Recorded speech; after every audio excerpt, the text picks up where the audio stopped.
Thank you, Megan, and good evening. It's great to be in this amazing room together.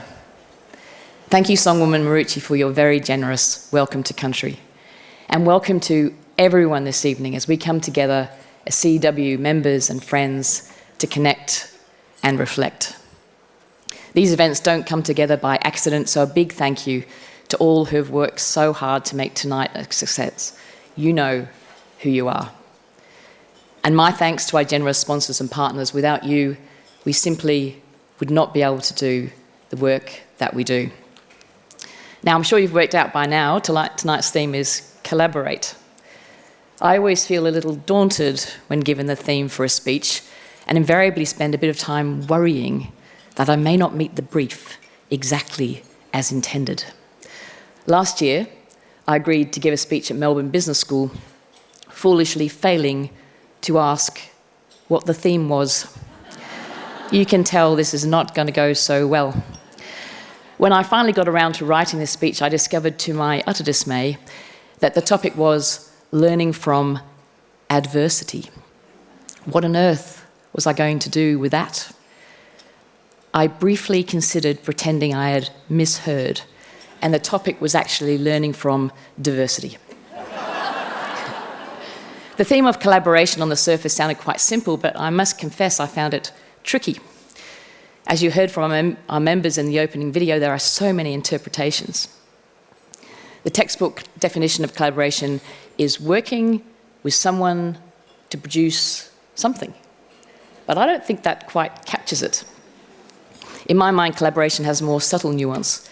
It's people coming together, bringing different skills and perspectives to produce something greater than anyone could produce on their own. In the corporate world, collaboration has been a buzzword for some time, right alongside thinking outside the box, win-win, and low-hanging fruit. And if you're anything like me, you will recall that sinking feeling when some teacher or tutor called upon the class to get into groups and collaborate with each other. There is, of course, another definition of collaboration which is quite different, and that's traitorous cooperation with an enemy. But I am pretty sure that's not what the Gala Dinner Committee had in mind when they chose this theme. So we're going to stick with the first meaning. As I spent some time thinking about this, I formed some pretty clear ideas about what collaboration is not. For me, collaboration is not just playing nicely in the sandpit. It's not a group of people who think alike and have the same type of skills and experiences coming together to solve problems. It's also not stakeholder management. Don't you love it when people say, "Oh, I'd love to get your views on this because we think collaboration is critical to our success," when what they really mean is, I've already decided what the answer is, and I'm just managing you along, so you agree with me. Collaboration is definitely not that. And it's also not the only way to bring about change or to develop groundbreaking insights and inventions. Plenty of game-changing inventions have come from the genius minds of iconoclasts who largely operate outside the system and are not famed for their cooperative approach. What I came to understand is at the heart of collaboration lies the understanding that we are stronger together than we are apart. It's the acknowledgement that the sum of our collective efforts exceeds the total of our individual actions. So tonight, let's think of true collaboration as being a group of people with different perspectives, ideas, backgrounds and worldviews coming together to address a common purpose or problem. True collaboration like this can be difficult and uncomfortable, but it is precisely that tension that makes it so powerful in effecting change. So, as CEW members and friends here tonight, what opportunity do we have to collaborate and effect change on a common purpose? CEW's purpose is for women leaders to empower all women, and I would add, for the good of all. This means accelerating gender equality to create equal opportunity for people of all genders. For years, CEW's members have advocated for a range of policies and practices to move towards that world of equal opportunity.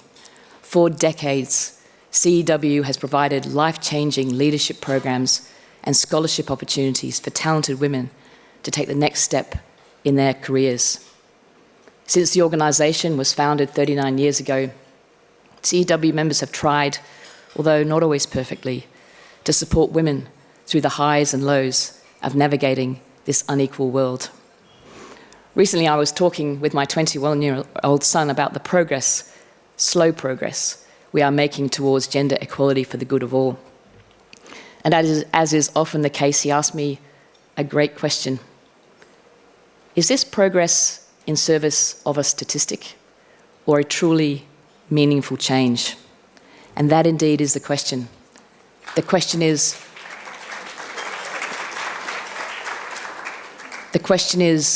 why it matters and why it can't be a tick-the-box exercise.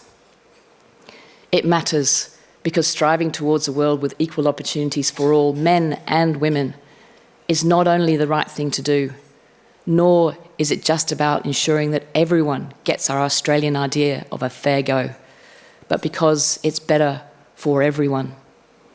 It matters because increasing female participation in the workforce is the single biggest economic lever we have to improve productivity and wealth for all. It matters because, as Deloitte's Gender Norms report tells us, we are foregoing an additional $128 billion to our GDP by not dismantling the restrictive gender norms that are woven into the fabric of our society so deeply, in fact, that we often don't see them, even when we're on high alert. It matters because as a country we have a highly educated female workforce that we are underutilising at a time when we have a significant skills shortage. It matters because we know that diverse teams perform better, and not just simply superficially gender diverse teams, but teams with true diversity of thought. Diverse teams lower risk, improve safety outcomes, create better performance for shareholders, better outcomes for customers, and for the planet. It matters because violence against women is endemic, and because women still experience disproportionate poverty around the country. It matters because our restrictive gender norms can lock men into roles that make it difficult to participate equally in the care work of a family, and can make it challenging to acknowledge mental health issues which affect millions of Australians, and to reach out for help when it's needed. But the reality is, not everyone in the community agrees, and moreover, many cannot even hear the case, even though we have been saying the same thing for decades. So why is that? Is it because we're talking in the wrong language, in the wrong forums, and with the wrong messengers? Often I worry that we're talking into our own echo chamber. I was recently profoundly struck by the findings of Plan International Gender Compass report, released late last year.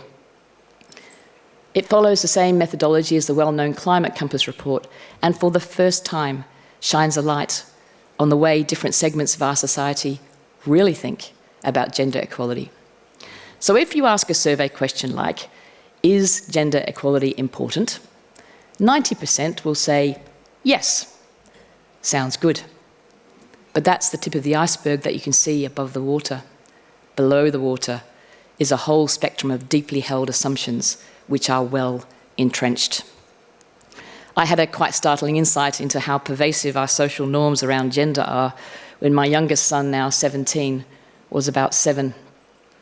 Now, this is a young man who's grown up in a family where my husband and I have both always worked, I in increasingly senior roles that took our family all over the world.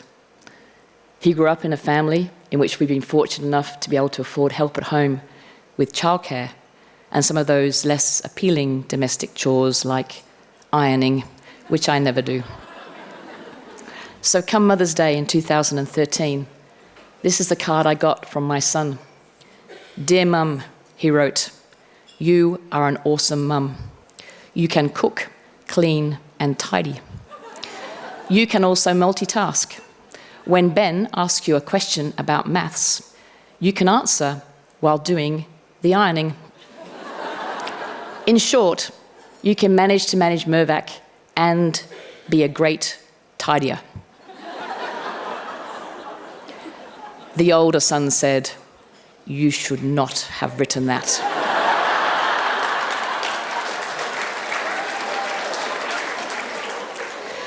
But what's going on here? I think what's going on is my son wanted to tell me that he loved me, and that I was a great mum.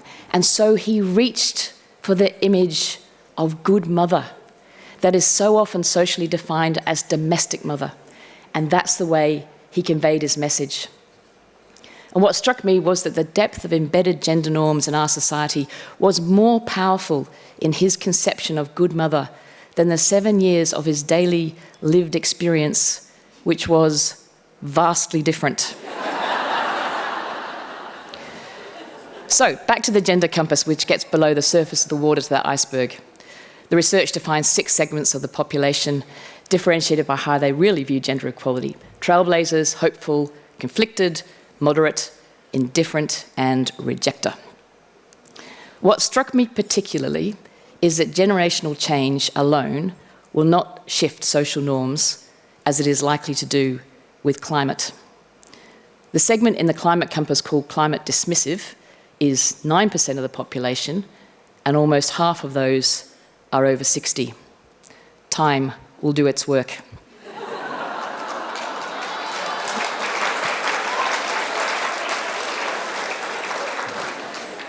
But the equivalent segment in the gender compass, those who believe that gender inequality is no longer an issue, and indeed the change for equality for women has gone too far, that's not 9% of the population, that's 17% of the population. And it's a much younger group, with 20% of that group under 25. If as CEW, and we're likely in the trailblazers or hopeful segments, we only talk to like-minded people and talk only in language and in mediums that resonate with our types of groups, I fear that progress towards genuine gender equality that is understood to benefit all will continue to be too slow. So let me try to do justice to tonight's theme. You'll recall that our definition of true collaboration is a group of people with different perspectives, ideas, backgrounds and worldviews coming together to address a common purpose or problem. We need to pay close attention to collaborating not only with those who agree with progressing towards true gender equality, but also with those that are ambivalent or indeed in disagreement. Perhaps we need to collaborate more broadly, with an open mind, with more organisations and groups, more individuals of all genders, ages and cultural backgrounds. Perhaps we need to meet people where they are, step out of our own skin, understand where people are coming from, and be slow to judge. And that's not necessarily easy. It's not easy to engage openly and empathetically with people with whom you truly disagree, to have your own views challenged when to you they are so obviously right. In the end, what we're striving for is not one gender gaining and others losing. We're striving for equal opportunities for all. That is our common purpose. By removing the assumptions and structures that limit choice and providing every Australian with freedom of choice and equal opportunities, everyone wins. So what does an Australia look like if everyone gets that fair go? I thought I would try my own version of trying to paint that picture, similar to what Minister Gallagher did recently when she launched the federal government's gender equality strategy. Let's assume we truly collaborated and managed to achieve gender equality by 2030. What would the life of a child born then look like? By the time they get to school, they won't self-select out of studying subjects they enjoy on the basis of whether those subjects are for boys or for girls.